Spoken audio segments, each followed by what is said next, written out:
with Jon Impemba and James Grande.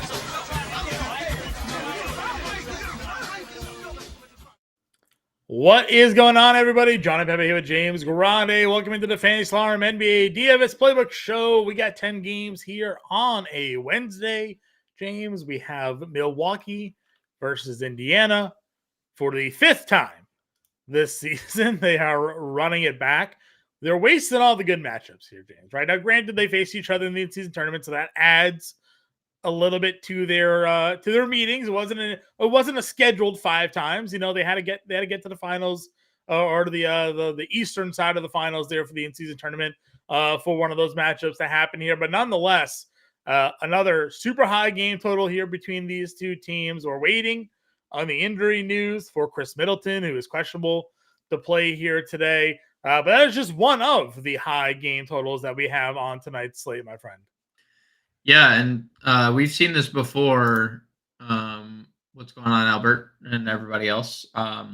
Where like this game has a big total and there's not a lot of ownership. It's also hard to talk about because we don't know a lot of things. Like we still have Indiana pending news with Bruce Brown and Andrew Nembhard, 2 guys that have started for them in the past. We don't know the status of Chris Middleton being on the front leg of a back-to-back. Nationally televised Thursday game too. I don't know if that's going to matter for Milwaukee, but it's the TNT game. So like, you know, there's the rules behind like resting players on nationally televised games. I don't know if Middleton qualifies as the star player, right? Like, isn't it like a certain number? It's an all-star. Yeah, it's all-star. He has 3 all-star appearances. Is that all? I wasn't sure if it had to be all team or all. Yeah, there's like a whole bunch of stipulations, but they do qualify. Like all-star is something, and he's been an all-star 3 times, so he does check under that, you know, under the box there. Yeah, so that's interesting. Again, not a lot of ownership going that game. OKC Atlanta, despite OKC being on the second leg of a back-to-back, 248.5 total in that game after, you know, an emotional win for OKC. Like they were dominating that second half. They almost blew it. And, you know, Kristaps Porzingis' big feet might have gotten in the way of like a potential OT game. So, you know, and not an easy back-to-back, right? They were home last night. Yeah. Now they had to travel after that game, get into Atlanta. Now, it's not a long flight, obviously. OKC to Atlanta is probably like 2 hours. But still, travel, hotels, come back from the game. Like, you know, that matters is these on the second legs here. So I'm with you that game, you know, was going to be pretty interesting there. Utah and Detroit playing a 240 total here tonight. You know, that's certainly one to watch for. We don't have the 10 p.m. games on this slate. They took them from us, so no Miami Lakers, no Orlando Sacramento on the Wednesday slate for DraftKings here. So you know, if you were waiting on the like LeBron James news, you don't have to for this. Maybe for the 2-game slate later on, if your main slate lineups get chalked early, you go play the 2-man here, but. You know, you don't have to worry about Orlando being on the back-to-back and their spot against Sacramento and whatnot. I will say, looking at ownership here today, I'm a little iffy on the top 2 projected roster guys that I've taken a look at here. Thoughts on Aldama and Biyombo as 2 of the top roster plays here? So it doesn't necessarily surprise me with Vince Williams being rolled out for Memphis. That's about 20 minutes gone. And like, it seems like Luke Kennard is on some type of minutes limit. He didn't play really at all in the fourth quarter yesterday. He played 21 minutes and like, he's going to be firmly in the rotation, but you know, they didn't play Xavier Tillman at all yesterday. So Bismack played 28 and I'm not like thrilled with Bismack, but he's 3,800, so like I understand it. I would rather play Aldama, who looked really, really good. He's just $4,200. There is, I think, a wide range of outcomes of how like Toronto's starting lineup can go, or just like lineup throughout a game in general. And one of those outcomes is Pascal Siakam playing the 5. I think we've grown accustomed to seeing that. So like, I'm definitely not confident in Jakob Poeltl playing 37 minutes again on for like the 3rd straight game. And in that situation, you would probably see a lot of Aldama because you're probably not going to see a lot of Bismack in that scenario. So I think Aldama's role became a little more secure after last game. You always have the caveat that Jaren Jackson Jr. could have 2 quick fouls and then Aldama's on the floor no matter what, because that's happened, death taxes Jaren Jackson Jr. getting in early foul trouble. So I'm pretty confident Aldama has a solid role. I am less confident in Bismack if Pirtle can't stay on the floor, because why do we have Bismack on the floor if Pirtle's not on the floor? Yeah, I mean, just in general, the ownership. If even going down the list, Sam Merrill is getting a lot of ownership tonight from Cleveland.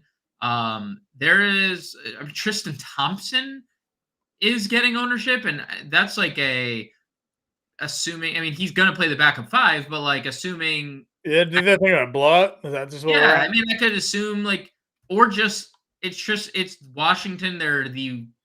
They're awful at everything they do defensively. Yep. So is Tristan Thompson just going to come in, play 12 minutes and have 20 fantasy points, right? Because Andre Drummond performance. So sure.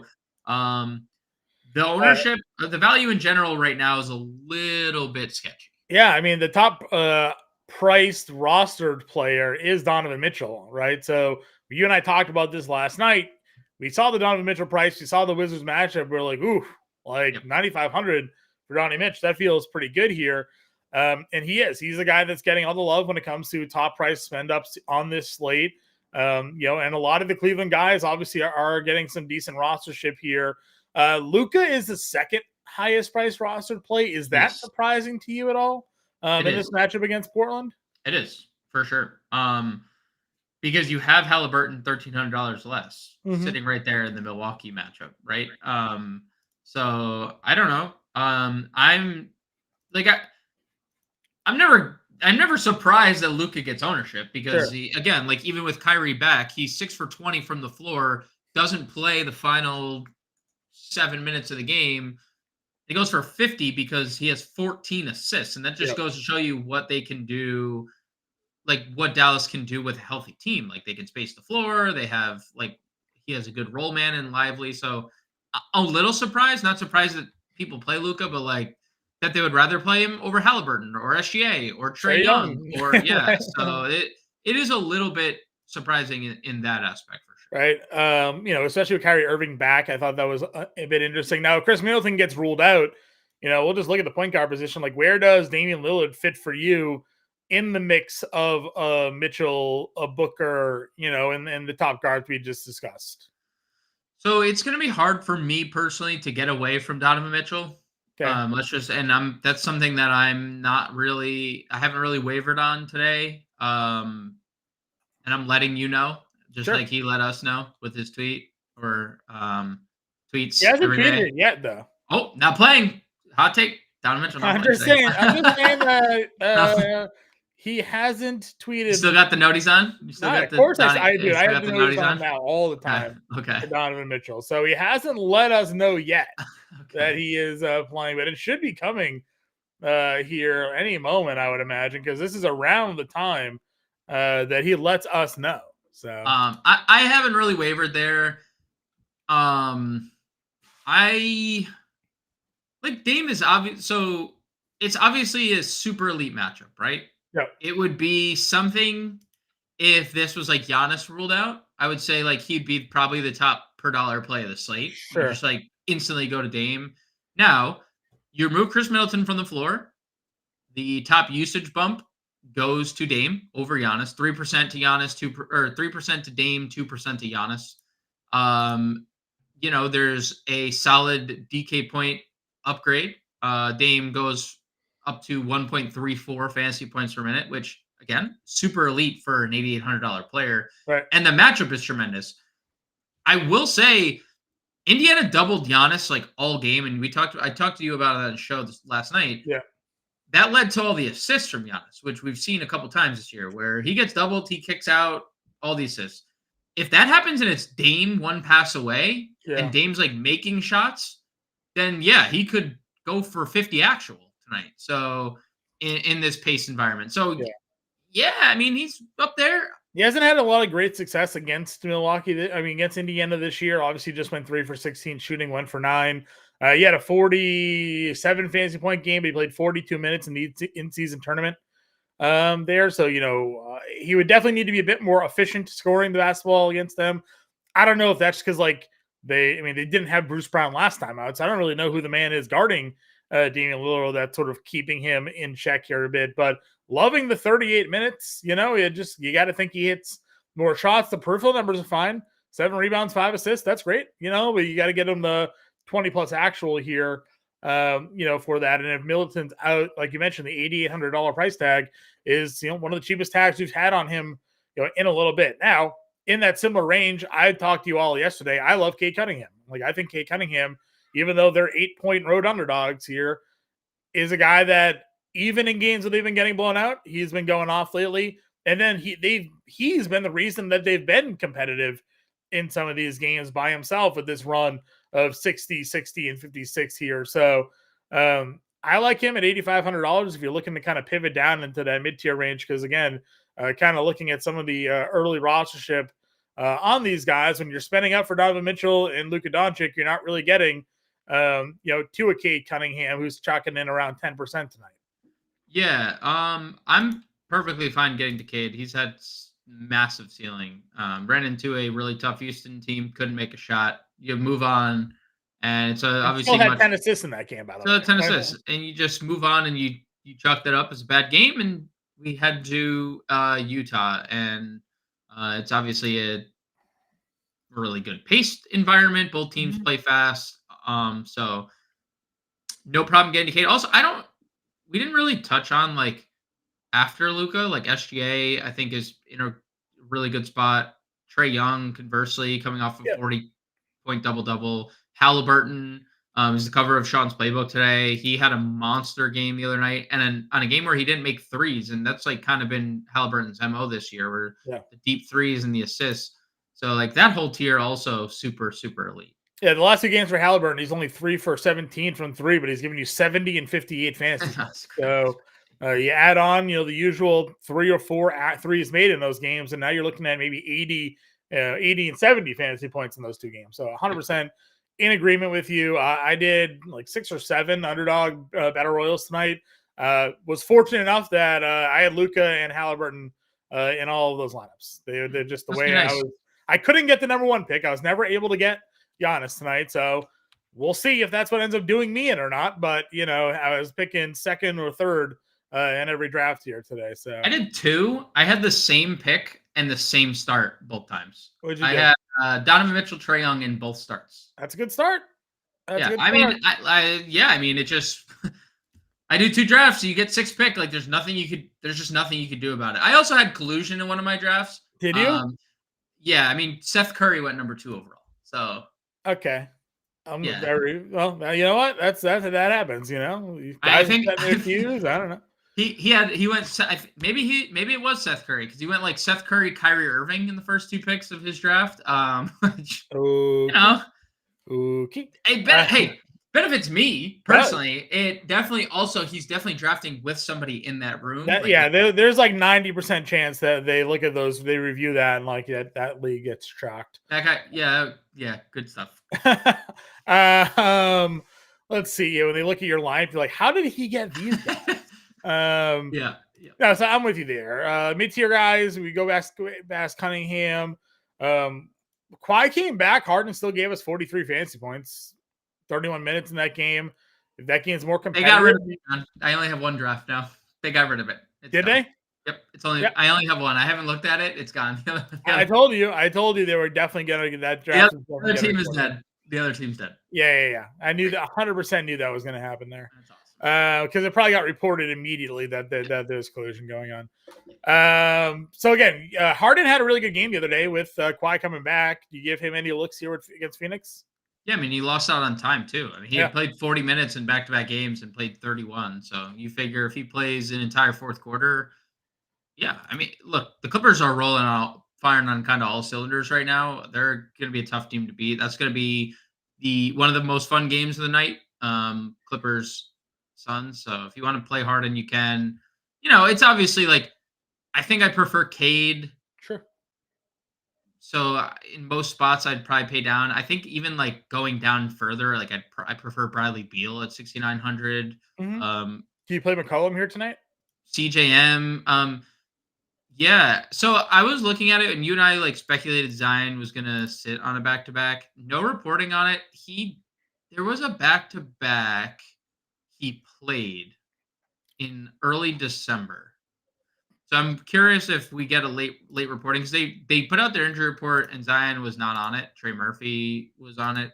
Obviously, again, questionable. So seems like Zion's gonna play. I know that hasn't mattered. McCollum's just been awesome lately. Zion would have. We got to let him know, by the way. So you got to let him know. Okay, you're good. Getting real sweaty, even though he was on the injury report. I would probably have to have Zion like late scratched for that too. At 7,400. I mean, not like have to, but I would just rather play Bradley Beal in that instance. The other night, Emmanuel Quickly was one of the highest rostered players overall on the slate. Not getting the same ownership love here tonight. $6,400 for him. What are your thoughts on Toronto's new 2 in their lineup today? Yeah, I mean, he was one of their top touch players. He had a 21% usage rate. We talked about on the show last night, just insane foul trouble in that first half of the game. Had 2 fouls in the first, came back in, played 2 minutes in the second quarter, picked up another 2. He had 4 fouls. Like he would have played, he had to sit out the final 540 of the first half, right? So if you just assume that he plays those final 5 minutes because he checked in, I mean, he's playing 30, that's 33 minutes, right? First game, 33 minutes. That's a great role for a guy who probably didn't know a single thing about the offense other than like, just the people wearing the same uniform as him. So if Emmanuel Quickly stays out of foul trouble and plays 30 minutes, then I have no problem, 30 plus minutes, I have no problem getting to him. Yeah. I assume he avoids Marcus Smart defense unless he's making all his shots. Then obviously we could see a switch, but he's already getting Memphis on the second leg of a back-to-back here. So I'm not shying away from Quickly. Am I prioritizing? No, but if I land on 6,400 Emmanuel Quickly, I'm not upset about that. If Anthony Simons is out again, do you go back to Scoot Henderson? Yeah. I mean, he's been good. Shaedon Sharpe is just on a minutes limit seemingly, and it doesn't seem like that's going to go from 18 to 40 in a game. They're missing a bunch of pieces, but if in this situation, obviously Simons is out. So like DeAndre Ayton's out and that would be Simons, like 2 starters, 2 guys that are super high usage players. Scoot's been really good. Yeah. I just feel like if Simons in, Scoot's going to be the one that takes a little like more of a hit there from a shot attempt standpoint. So for sure. Like I'm just strictly saying Simons is out regardless of who else is in or out. Simons is out. Henderson at $6,300. Is that somebody that you would have in your player pool tonight? Yeah, no, that's for sure. That's what I was saying. Like you take Simons off the floor in that regard with the other guys off the floor. Yeah. And 1.15 fantasy points per minute for Scoot, 5.5% usage bump up to 31.5%. Like those are elite numbers. And the good thing about Chauncey Billups is he's letting just people play through whatever's going on, right? Like Scoot didn't close. He started the fourth quarter, played half of it, didn't close, but he still played 34 minutes. Right. If this game is at all more competitive without Simon, Scoot's playing that whole fourth quarter, or at least a larger chunk of it, and you're seeing closer to 40 minutes. Yeah, great shot volume from him there late as well. Where else we going when it comes to this like 6K and under range? Like the Giddey stuff is obviously intriguing because he's now played 27 minutes in 3 of his last 4, 25 minutes in 4 of the last 5, 28, 36, 42 fantasy points for Josh Giddey. The shot has been falling, 4 made threes in back-to-back games. If he's making shots like that, he's going to stay on the floor, at least moderately on the floor, 27 minutes or so. This is obviously an elite matchup for everything OKC tonight. So, Giddey is interesting at 59, multi-position eligible. TBD, like Indiana, I have no idea what to make. Like Brown seems like he's going to play since he had been doubtful for 5 straight games, and now he's been upgraded to questionable. That seems likely. We don't know if Nembhard's going to play. That could obviously muddy things up. Yeah. But if Nembhard were to start, like he'd be fine. If Bruce Brown were to start, he'd be fine. If there's no minutes limit, Sure. there's nothing really else. The only thing I would say is if both those guys were to sit, I mean, TJ McConnell is, I mean, dude, he's been Yeah. for a guy averaging 16 minutes a game against Milwaukee, he's averaged 27 and a half fantasy points against them. Like it's just kind of one of those things where I don't know if they take him serious. Like he had 25 fantasy points against them on 12-13. He's just been good. He had played 11 minutes on 12-7 against them. He had 20 fantasy points. Like he just scores a lot against them. So if both those guys are out, I'd be more than willing to go to TJ McConnell for some value. He would be immediately the top rostered player on the slate. He'd probably be super close. Yeah. Right. I mean, Aldama maybe still, but he would get more than like Biyombo probably. Yeah, I think that's where you would see the difference. Like you wouldn't need to play the Sam Merrills and the Bismack Biyombos of the world because you have someone who's actually a good fantasy producer stepping into a bigger role. Any love for Alvarado here if Murphy is out again? Grand Theft Alvarado, that's what they're calling him. I love that nickname.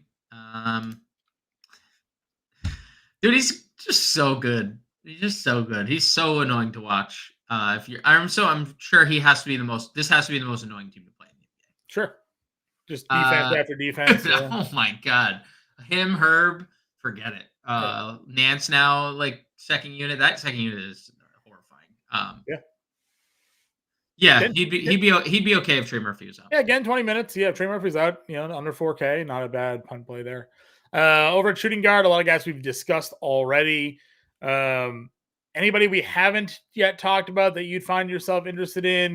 Can go a little bit deeper in on Booker, Desmond Baines here at 85, Kyrie, Paul George, Ingram. Thoughts on that grouping?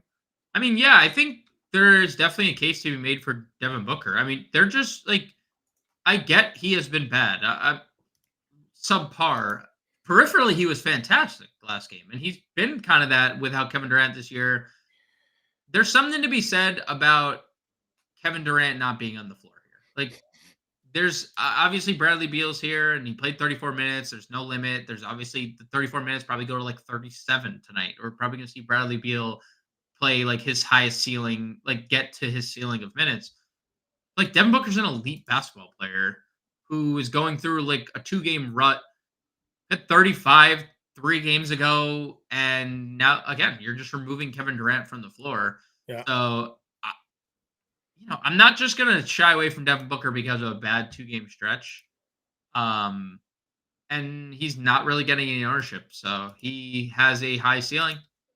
So yeah, I'd be okay getting to Devin Booker in a game where he's not getting ownership. There's no Kevin Durant, and he's 1.4 fantasy point per minute guy. Sure. Again, moving down into this middle range, you have George who scored some decent amount of points here of late. We got like 3 straight games of 25 or more.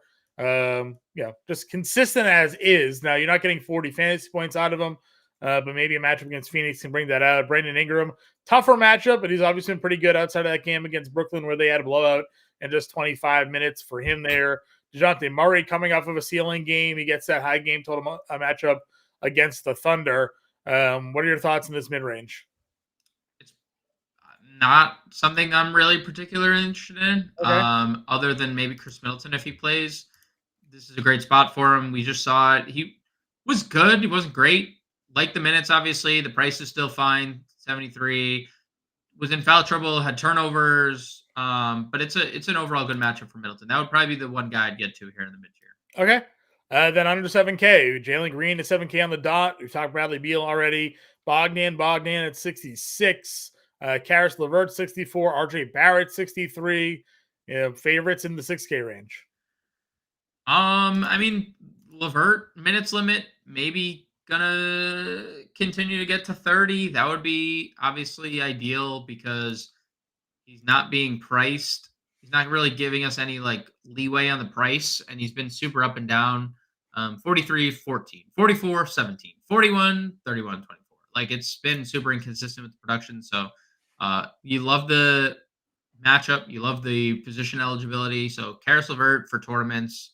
Bogdan takes a bunch of shots. If he makes them, there's a high ceiling. RJ Barrett, like the role for him too. Love the rebound season high in his first game. Another guy, both acquisitions just in massive foul trouble in that game.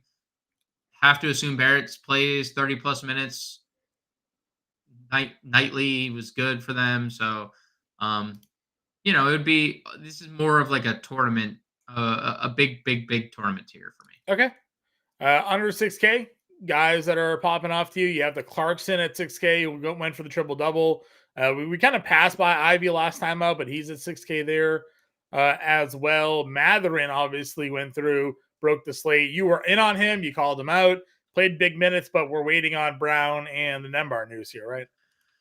Yeah, like I'm not saying he didn't earn like a bigger role, but it's just really hard to ever predict Rick Carlisle rotation, because he had a game against Detroit in December where he went 10 of 17, scored 30 actual, played 37 minutes, and then the next game plays 25 minutes. And it's like, okay, why did he play 12 less minutes after going for 30 actual? Like, that's just what Rick Carlisle has done to this kid this year. And maybe that's self-inflicted wounds, where not playing defense, not just not involved as much as he should be. But I definitely think the Brown and Nembhard news is big for Matherin, because those two guys not being there is a big deal for him, because then that's just more minutes to go around for two guys that they've started religiously this year. Like, it's been Brown, and Brown's been out, it's been Nembhard, right? So one of those two guys starts over Matherin, but Matherin could draw a start if they're both out. Clarkson and Ivy are both definitely in play for tournaments at 6K. They obviously both have low floors, because we've talked about it a lot with the Utah rotation. If someone's not playing well right now, they're just not playing. Like, it's Will Hardy's just riding the hot hand, and Clarkson had a triple-double last game. I will say, like, if anyone can get hot and score a bunch of points on this Utah team, it is Jordan Clarkson. We've seen it a whole bunch of times. He had a bunch of 30-point games already this year. So I like Clarkson at 6K, and conversely, Ivy has a great matchup. Yeah, we agreed with you. Working our way down the list here. Eric Gordon, Caruso, Gary Trent, obviously we know is probably taking a little bit more of a hit there. If Murphy was in, would you have any interest down here? Beasley, Powell, like, what's the 5K range look for you? Beasley, for me, if Connaughton and Middleton are out, feels pretty good. He's just going to play 40 minutes. They probably start Andre Jackson or Beauchamp, but I would assume Jackson if Middleton were to sit.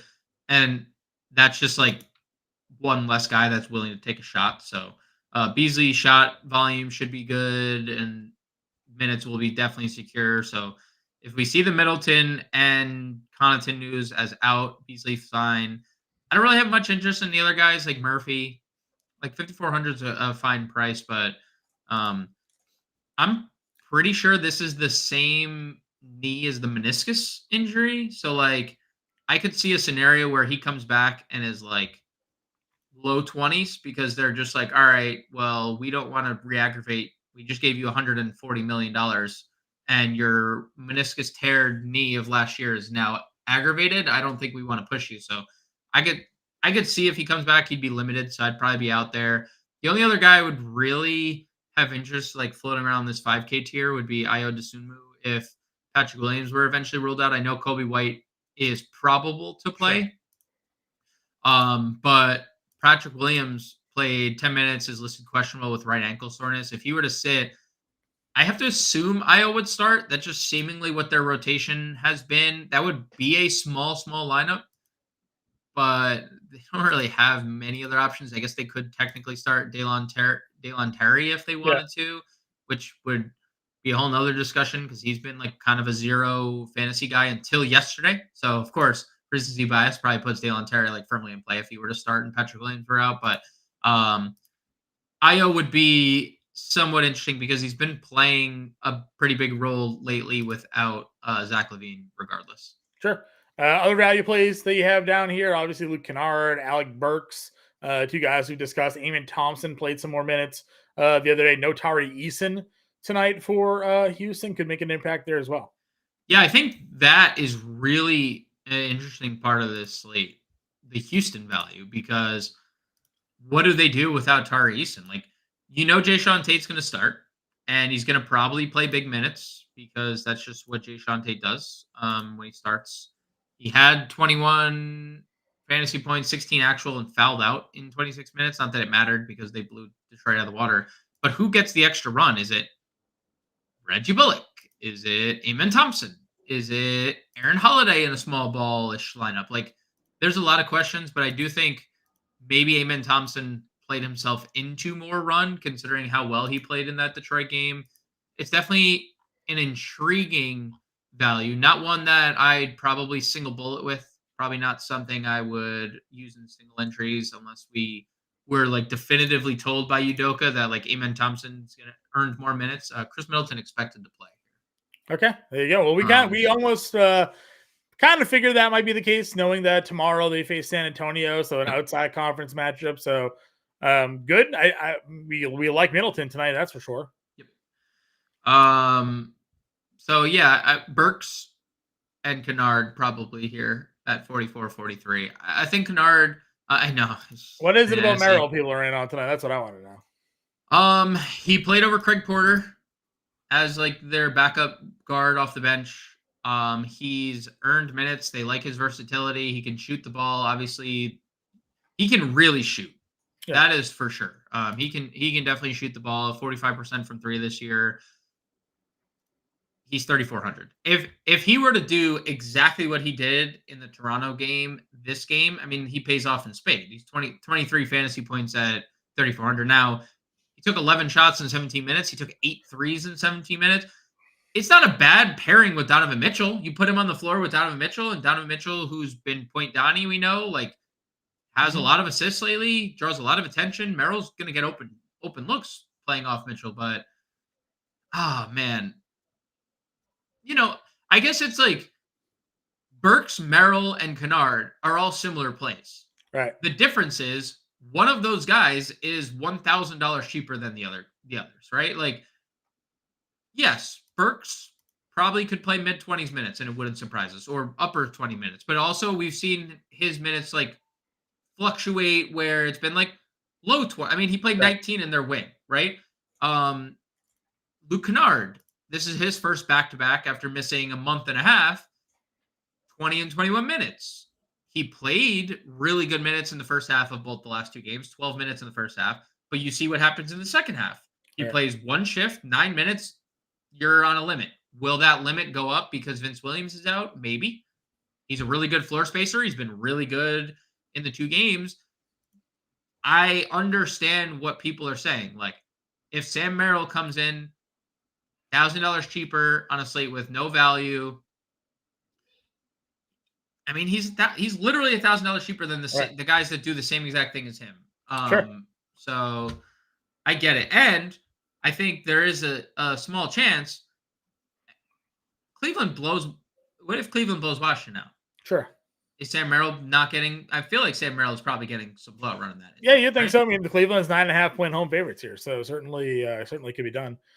Small forward Scotty Barnes is $9K up at the top. DeMar DeRozan at $8,600. Kawhi Leonard is now small forward, power forward eligible at $84. Lauri Markkanen at $8,100. The $8K range to you, James. 8K range to me. Scotty Barnes is if you get to him, you get to him. He obviously has a ceiling. I don't particularly have much interest tonight, but he obviously again has a ceiling. DeMar, no thanks at 86. That's crazy. Bane, second leg of a back-to-back, hasn't really been that guy over the last 4 games. Kind of what you and I expected that to happen with Ja upon returning. Love the position eligibility for Kawhi. Love the production from Kawhi.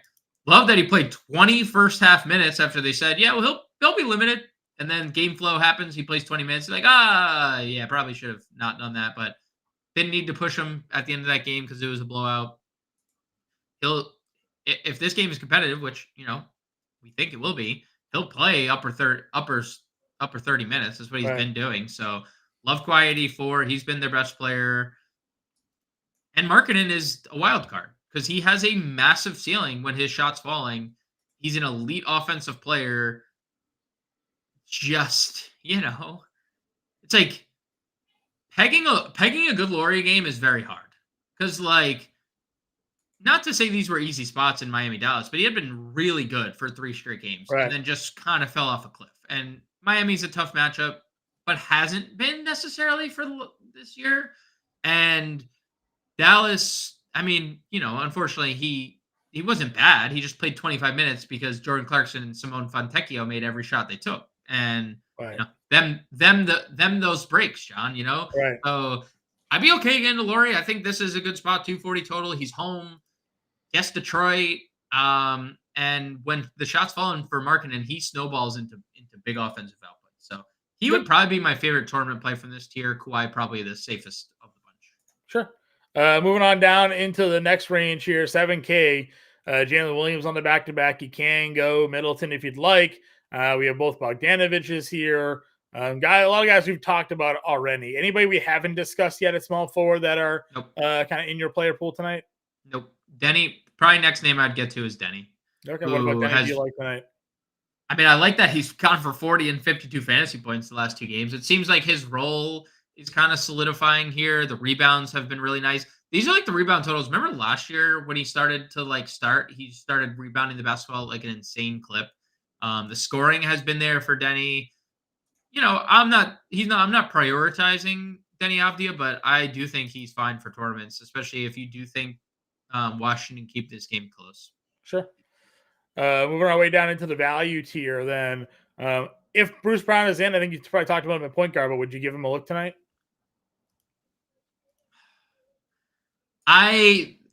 This is someone I can never get right. I cannot get Bruce Brown right. So okay. I will sit out this. I'll sit out the Bruce Brown play. I would just kind of be out on Indiana in general outside of Halliburton because I just don't know, especially with him returning after 5 games. I just don't know how their rotation is going to flow in this game. I have no idea. Jalen Smith has been starting, played like 10 minutes last game.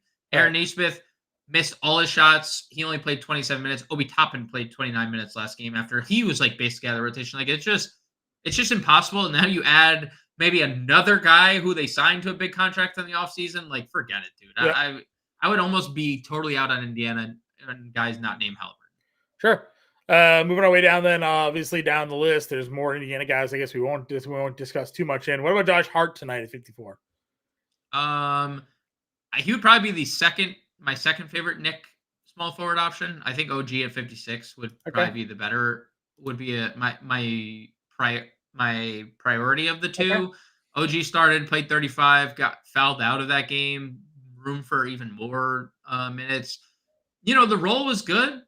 Not anything like too different than what it was in Toronto. He thinks that it's going to be different, and maybe it will be because, he's going to get more open looks with the way that the Knicks offense kind of flows. But I think 56 it feels a little mispriced because, I mean, he's been 6K for like the entire year with Toronto, or like over 6K. 56 is the cheapest he's been since November 22nd. Tied for the cheapest he's been all year. So I really liked the role. He's going to get a ton of open looks. We talked about it. Brunson and Randall are constantly attacking the basket. Yeah. RJ Barrett was not the guy to stand in the corner and knock down threes. OG Anunoby is shooting like 50% on corner threes. He's going to be available for open shots. Love the eligibility, getting the Bulls on the second leg of a back-to-back, maybe avoiding the Patrick Williams defense as well. Patrick Williams obviously known for his defensive prowess. So I have nothing bad to say about OG. I don't not to I wasn't trying to like shit on Hart either. It was just for $200 more, I'd rather get to OG, but OG's also super popular. So if you wanted to like pivot to Hart, who's still playing 30 minutes, that's perfectly fine too. Okay, got Herb here, played 24 minutes in that blowout, had 26 fantasy points. If Murphy's out, Caruso's probably going to play a lot of minutes here tonight. Yep. He's $5,500 against the Knicks. You talked Matherin already. Fontecchio, does he repeat what he's been doing? Hey, I like this guy. He just gets out there, having a good time, smiling in his DraftKings picture, just out there for a good time, not a long time. He's just chucking threes. Hey, 29 to 31 minutes is a long time last week. Yeah, he's been fine. It's a dude, if he's gonna play this well and he's been very good peripherally, kind of out of the clouds. Is that something that we can expect? I don't know, Maybe. but he's going to shoot a lot when he's on the floor. He's going to space the floor for them. So, 5,100 is a solid price, good eligibility. He's gonna have Bojan as his defensive. Yeah, and he moves a lot. So like, is Bojan gonna move a lot? Are they gonna switch a lot? Is that Fontecchio is a very solid play here at 51. Right. We got Lou Dort, who you called out prior to the Celtics game, came through for fantasy managers there.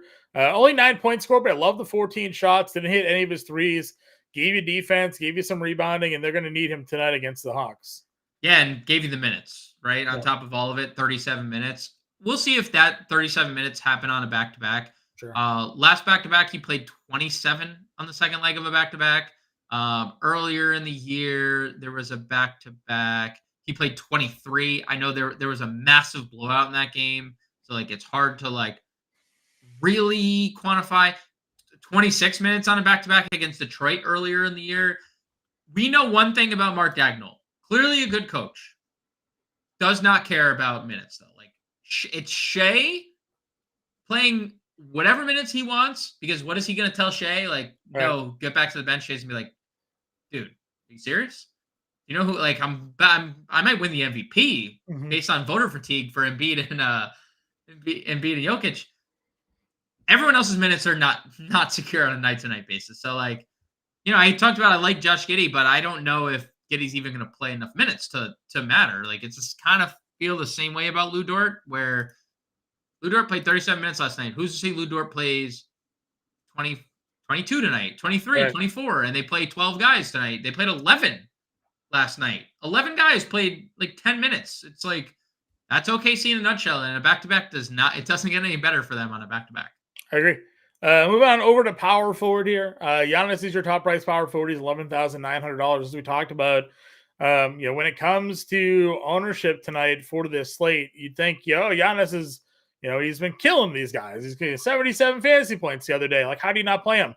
Nobody is. He's less than 5% roster tonight. So what is it that we don't know? What are we missing here? Where the field is ignoring a guy that's gone for 77 and 95 fantasy points against this team the last two times he's faced them. And you can extend that to that 50 bomb earlier in the year that he dropped, where he scored 52 actual or whatever it is. He took 20 something free throws. Yeah.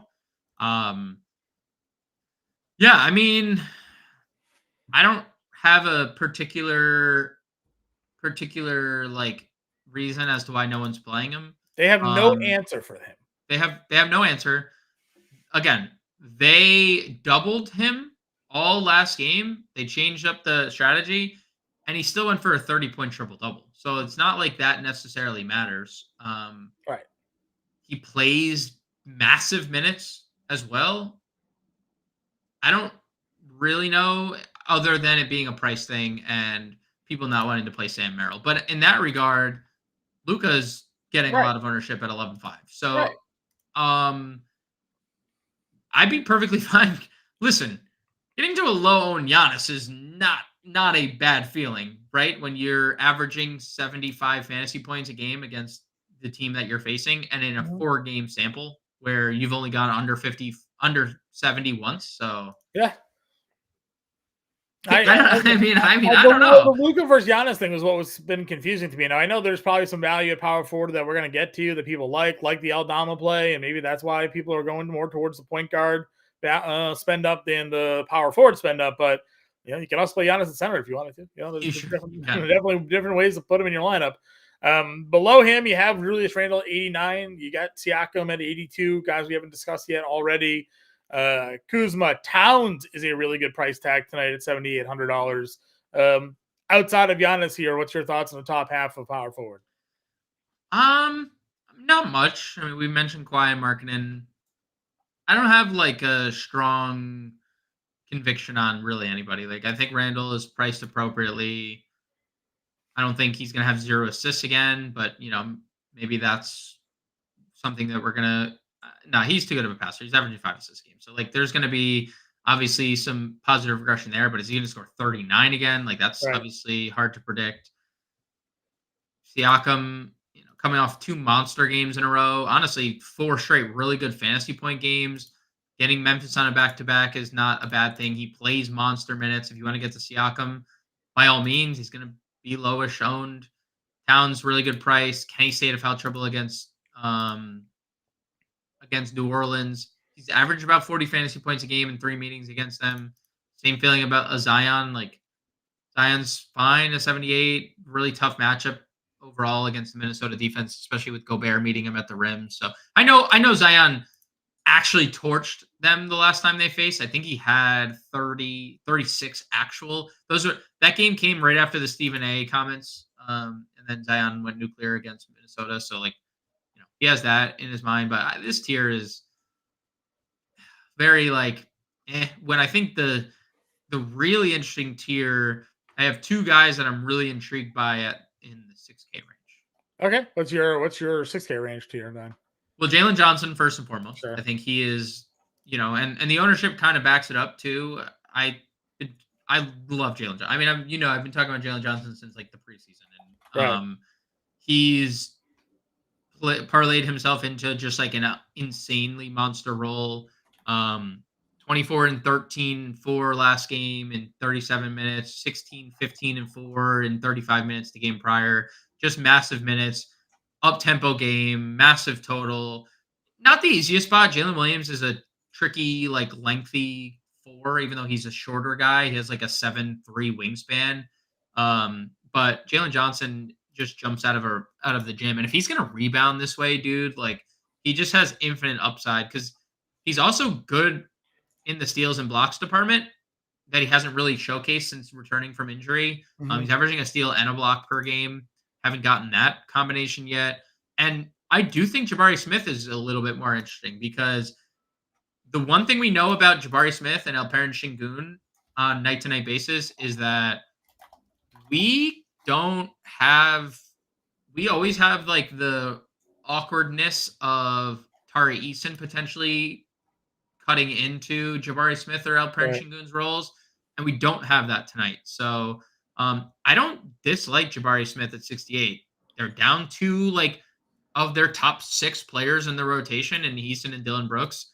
There's just going to be so many minutes on the floor for Jabari Smith, and again, like he's not a priority for me. I prefer, if I'm getting to Houston, I prefer Şengün in the front court. But like we've also seen Jabari Smith have monster games. Like just recently, he had 26 and 11 and 34 and 13 in a 3-game span. So Jabari Smith price going down 68. I could see myself get into a couple shares if multi-entering. Yeah, I'm with you there. Tari Eason not being there obviously makes a big impact for them. Jeremy Grant, any interest? I know you mentioned 2 guys below him, but if guys are out again, would you go and consider him here? Yep. If Simons is out, I also think there could be an increased ceiling if Reith and Moses Brown sat, because last game they used a direct sub for Jeremy Grant was Jabari Walker. I think Jabari Walker, we talked about it last night, would have to play the 5 tonight. And that just would open up more minutes for like Chauncey would have no chance to be like, hey Jeremy, like you're playing 40 tonight. Right. I got nothing else tonight. So I do think if Duop Reith and Moses Brown were to be ruled out for Portland, we would just get a massive minute ceiling from Jeremy Grant because they just have no choice but to play Jabari Walker at the 5. They started him at 2 for Kevin Durant. They did. 26 minutes is not bad. Well, when he loses out time as well due to a blowout. He didn't play the final. I mean, he started the 4th quarter. He didn't play the final 8 minutes. Yeah. If Matu plays half of that, right? Plays 4 minutes of that. Plays 30 minutes, right? Yeah. That's a solid roll. I'm okay with it. He starts again, right? Like that's what he's going to do. Yeah, I mean, and we talk about their bench. Like, no, it's very hard to figure out their rotation outside of like their main guys. He's seemingly played himself into like the most minutes consistently moving. Right? Because he's been pretty good. Yep. And then we have the Aldama Chalk here at $4,200. I mean, 28 minutes last night, had the double-double. But we've gone through this with him a few times. He's had some big games. He's had a lot more not so big games. So, are you just buying because there's not a lot of other value on this slate tonight? I am buying for a couple of reasons. One, I do think Vince Williams being out secures his minutes. But Beantown, we'll get to Baji. Center only. We'll get to Baji.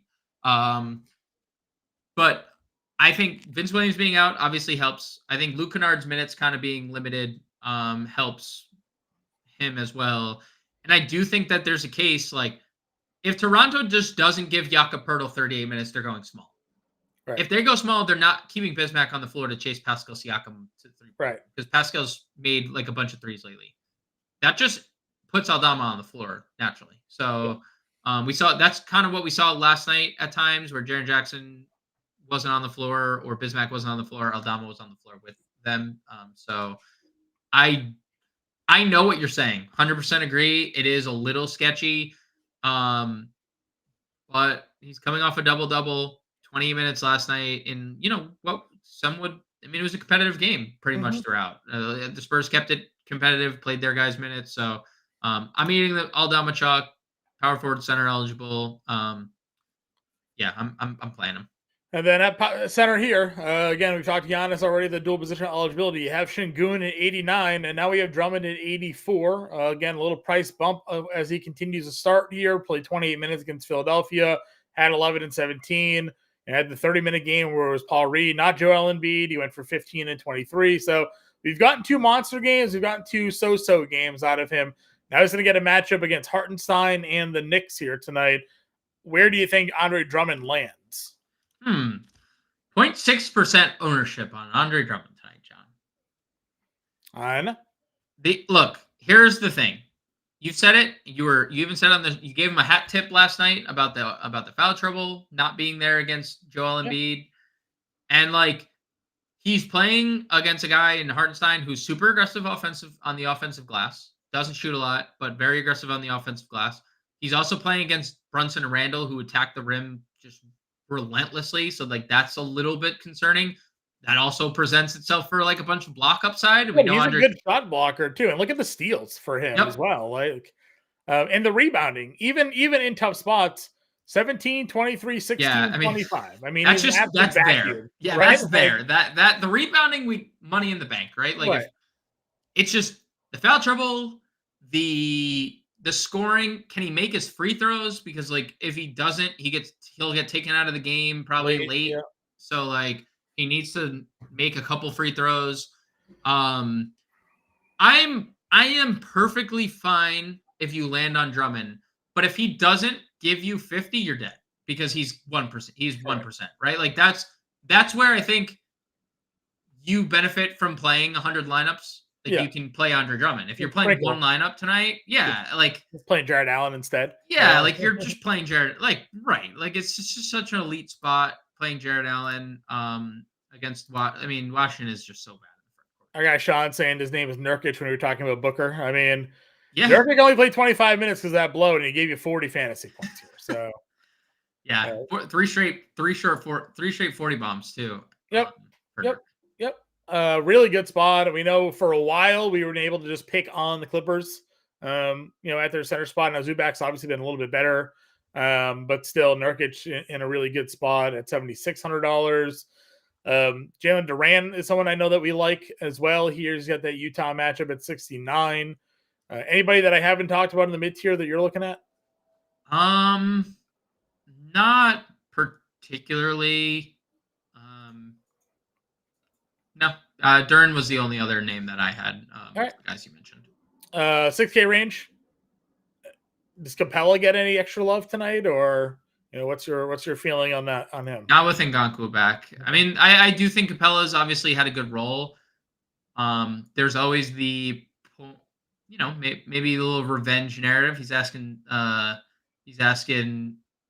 Coach Schneider to give him a little extra run, but also Ngakou being the more athletic center to guard Chet, I feel would make a little bit more sense. And you saw in that first game, Ngakou played 25 minutes to Capella's 21 the first time that they played. So I'm probably out in Capella. I don't really love this 6K tier, like Gafford in tournaments. Sure. They're all like tournament plays. Even Pirtle. And I mentioned it to you. He's played huge minutes. Yeah. Dude, he also has like one of the largest range of minute outcomes like of any player like on the slate, because they could go Siakam small ball center. They could play Pirtle 37 minutes. He's played 35 and 37 minutes, and he's looked really good in 2 straight games. There's never telling how they're going to utilize. He has a very weird assist and rebound prop tonight. It's at 12.5. 12.5, and he's had John. I'm telling you, and you have been like super on the money about identifying those types of lines and being like, there's something weird, right? There's something off. He's had 11, 14, and 10 rebounds alone over the last 3 games. Yeah, and he's a really good passer. Right. And they got him at 12.5 tonight against Memphis. I'm telling you, this is why I like when we started talking about it originally, I said there is a chance like they go small ball with Siakam at the 5. Like it's well within the range of outcomes. And like I get it. He's been really good in 2 straight games, and he's probably earned the right to play. But that doesn't matter because he's done this before where you've looked and you've been like, wow, Pirtle had some big games, or like a big game probably deserves to play. Wait, he played how many minutes in it? 21. 21 the next game. It's like, so that just goes to show you. And I know Vegas knows a lot, and they put lines. Sometimes it doesn't matter. Like they might put that line and it might be completely off, and he might have. Well, they put that line because there's a lot of people that go out there being like, this is a lock. You can't miss it. Look what he's doing. But then it's like, well, yeah, but like game flow, doesn't it seem like there's a reason why that line is set that way? Like, I don't know. They're taking into account all the things you're saying why he's going over when they set this line. So, they're not setting it so you can beat it. They're setting it because they think it's going to be close. They like money 50-50. That's how they set these lines. So, it's going to be curious to see how that one plays out tonight. You got Lively at 55, Walker Kessler at $5,400 down here. I love Walker Kessler. I just like, please, Will Hardy, if you're hopefully you're tuning into the show tonight, just start Walker Kessler. Okay. Just like start him, dude. Like, dude, he's just, why are we doing this? John Collins started last game and he just didn't play. So it like doesn't necessarily matter really. Like it seems like Kessler's playing himself into kind of a bigger role. 27, 23, 29 minutes last 3 games.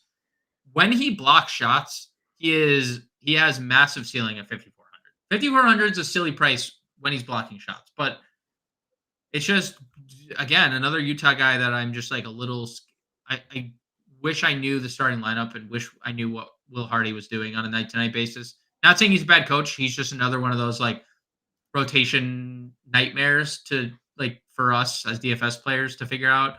I love Kessler in tournaments. Same really can be said for Lively. Not a lot of faith in their minutes on a night-to-night basis, but like if they were to get a role, sure. It's a good spot. Kelly Olynyk's always hard to guess which way he's going to go. Daron Sharp got some minutes last night. Larry Nance got some extra minutes last night for him. Now 3 games over 20 minutes in a row, 20 fantasy points in each of those games here. We'll also be going at center before we go down to Baji, who our guy Beantown asked about. Yeah, there's not like, I don't have much else to add.